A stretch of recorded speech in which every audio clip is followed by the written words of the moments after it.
Today I'm going to be showing you guys how to do the floral wind spinner. You are going to need a 3mm hook. You really can use whatever your favorite hook is. My favorite hook is the 3mm. I think it's just the perfect size for just about anything. So grab your crochet hook. You're going to need some scissors, a needle to sew in any ends that you may have, and of course your yarn. You can use any type of yarn for this. I like to use just the 4-weight acrylic yarn. You can use any type of yarn. This is what it's going to look like. It gives you this floral type of vibe.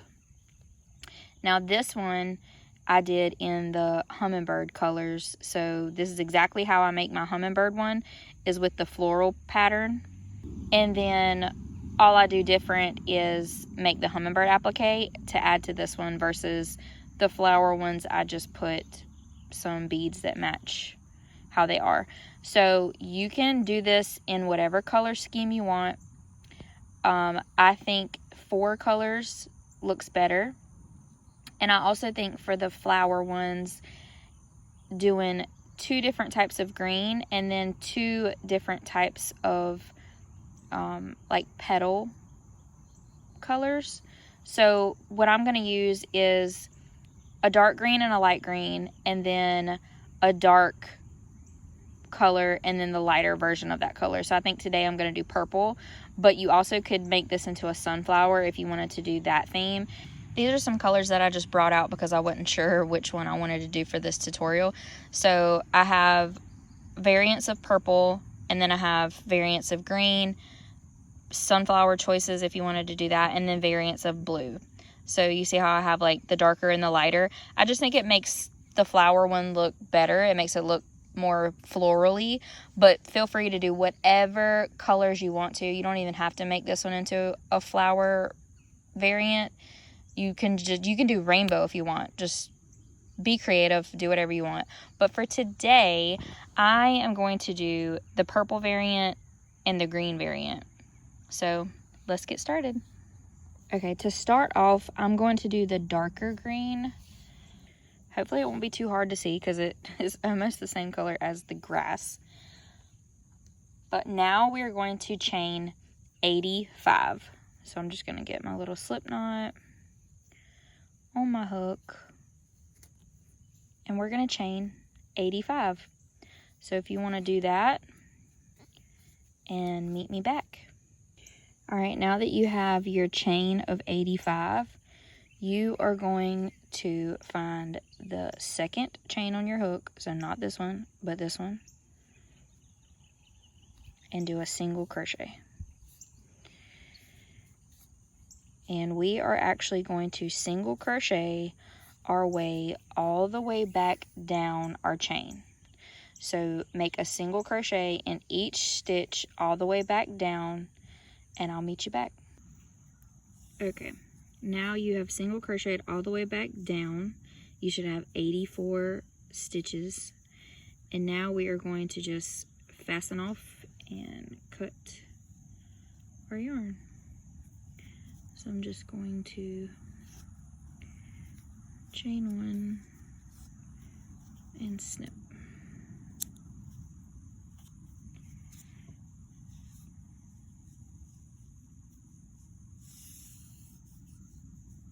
Alright, now we're going to flip our work, and we're going to change colors, but we're going to start in this first stitch right here, but we're working on the back side now because we got to go back down. So I'm just going to insert my hook.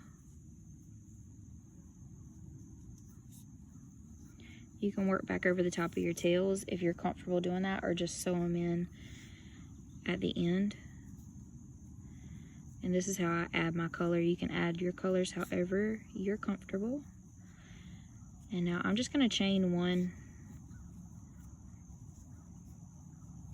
And now we are going to do a double crochet back into this stitch.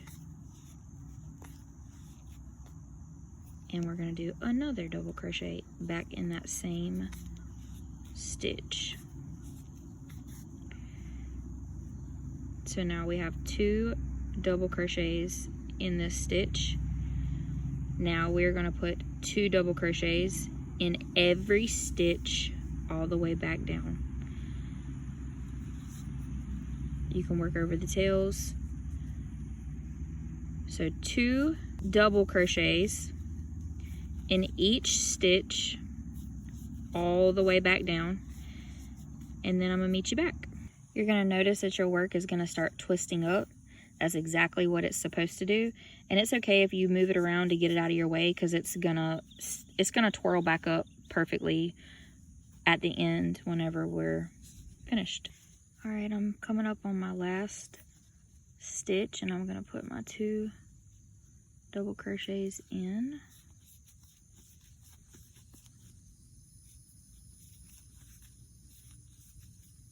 Now I'm just gonna chain 1 and fasten off. And we're going to flip our work. Now we're gonna be working back down this way. And I'm gonna get my dark color, but again, it doesn't matter the order that you do the colors. This is just how I like to do mine, dark to light for my flowers. So we're going to start in this first stitch. And I'm just going to pull my yarn through, chain 1, and now we're going to put 3 double crochets back into the same stitch. So yarn over, insert, oops, there's 1, oops, I forgot my tail.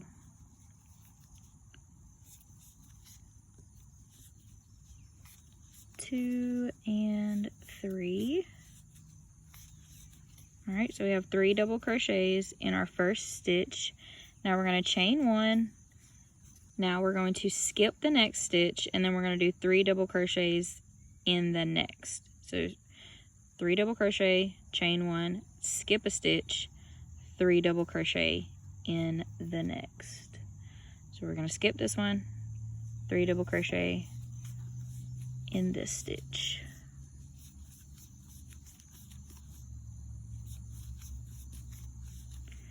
And that's going to be our pattern all the way down.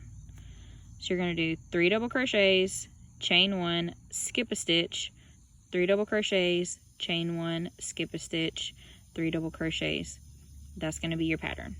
So do that all the way down, and then I'll meet you back at the last stitch. Okay, so now we're almost at the end.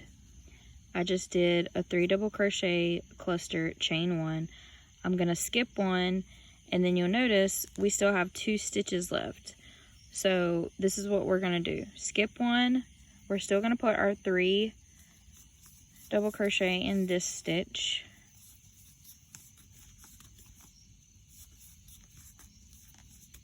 Chain 1. And then you're going to put 3 double crochet also in this last stitch. So not skipping 1, we're just putting 3 double crochets in this last stitch, like that. Now you're just going to chain 1 and fasten off. So this is what it's looking like, all curly Q, like it's supposed to. Now you're going to turn your work, and now we're going to work on the last round. So for the last round, I'm going to get my lighter color purple, and then in this first stitch, we're going to insert our hook, grab our new color, chain 1, and now I'm going to put a single crochet back in that same stitch. And then I'm going to put another single crochet in the next stitch. So you have 1, 2 single crochets. Now we're going to be working in the chain 1 spaces. A half double, a double, a triple,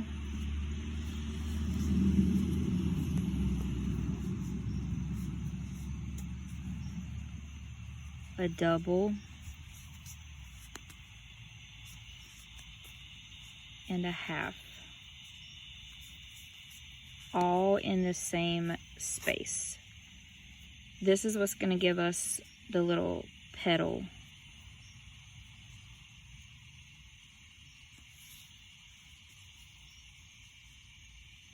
So we did 2 single crochet, then we did a half double crochet, a double crochet, a triple crochet, a double crochet, and then a half double crochet in the chain 1 space.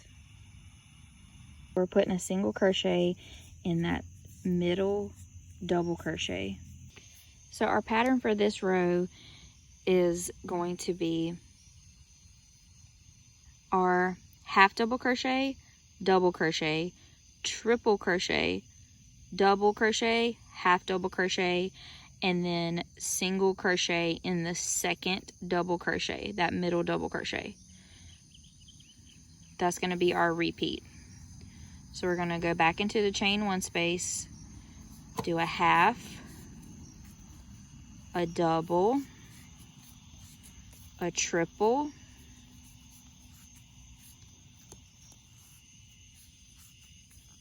a double, a half, and then we're going to single crochet in the second double crochet from the previous cluster. Just like that. You're going to do this all the way down. Okay, so we're at our last chain 1 space. So we're going to repeat this again. So a half double, a double, a triple,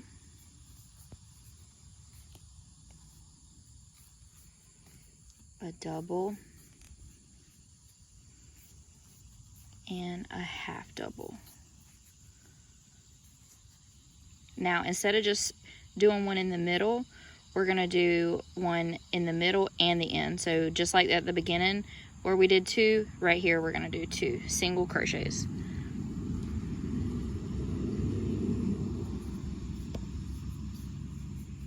One and 2. This last one might be a little snug.